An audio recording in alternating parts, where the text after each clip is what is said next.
kauni, for today's vlog nga guys, tuturuan ko kayo kung paano pwedeng pagsabayin ang Facebook, pwede kang magnood ng YouTube or mag-messenger habang nagbe-Facebook, pwede yan dito guys, ituturo ko. So, ganito lang yung gagawin nyo guys. Tawag dito is floating screen, floating window. So, ayan, ganyan. Kapag inopen mo yung Facebook mo, and then i-back mo lang guys.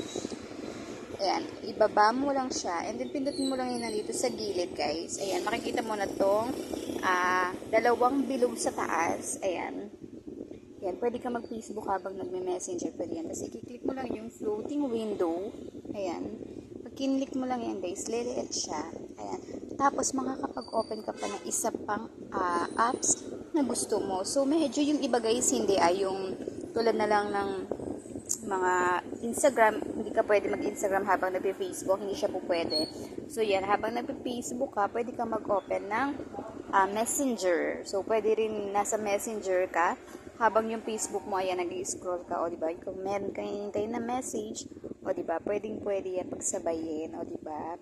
Kaya kung gusto nyo, i-try nyo na yan guys. So pwede naman, kunyari guys, ay gusto nyo pumunta ng Google.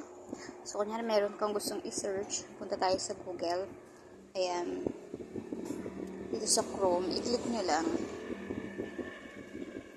and then ayan, i-back nyo lang ulit doon. Ayan, tapos pinutin nyo yung dalawang bilog sa taas. Ay makikita mo may floating window. Kailangan may lagi lalabas sa floating window, kasi kapag wala guys, hindi magpo-float yan.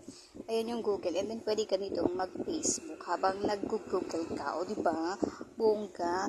Kasi may nakita ko yung floating window na nakalagay, is pwede yan, ma-apply nyo yan dito sa apps, sa ganitong tutorial na tinuturo ko sa kanya guys. Ayan, kunyari yung Google, and then habang nandito ako sa Facebook ko, diba, naka-open sila pareha. So, ganyan lang guys kung paano gamitin itong floating window. So, lalo na yung mga may ginagawa, ayan, pwede ka maglagay dyan, pwede mo yung paliitin ng ganyan. So, yan. Habang nagsisearch ka, habang nagpe-Facebook ka, pwede yan. So, kung ako sa inyo guys, itry nyo na lang yan. Thank you for watching!